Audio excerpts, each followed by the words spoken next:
In today's video, I'm going to teach you how to use Gamma AI 2026, step by step.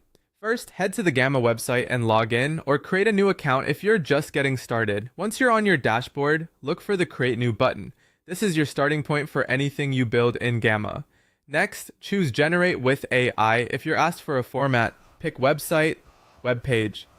Gamma doesn't just do slide decks, it can produce a smooth, scrollable page that reads like a modern website, which is perfect for landing pages, portfolios, and sales pages.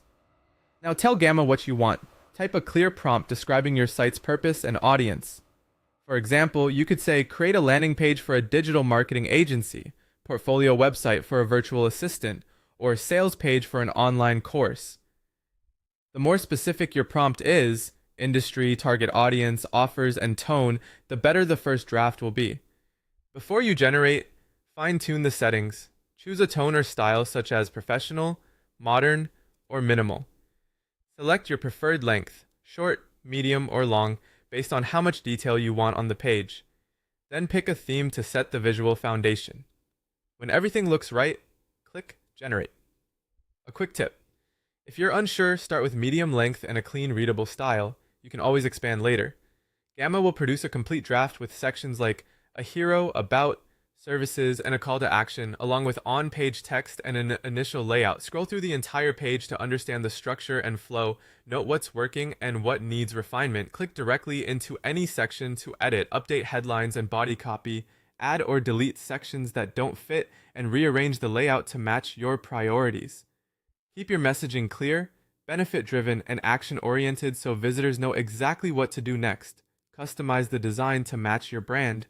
Adjust colors and fonts, add images, videos, or icons, and tweak spacing for clarity. Keep things consistent, limit your color palette, ensure contrast for legibility, and use font sizes that read well on both desktop and mobile. If you need more content, use the plus add card option to drop in new sections like testimonials, pricing, a contact area, or FAQs. Testimonials build trust, pricing clarifies options, a contact section reduces friction, and FAQs handle common objections. Don't forget your links and buttons. Edit labels like Book Now or Get Started, and connect them to your social profiles, booking pages, or product and service links. Test every link to make sure it works. When you're happy, click Share, Publish, generate a live link, and share it with your audience. No coding needed.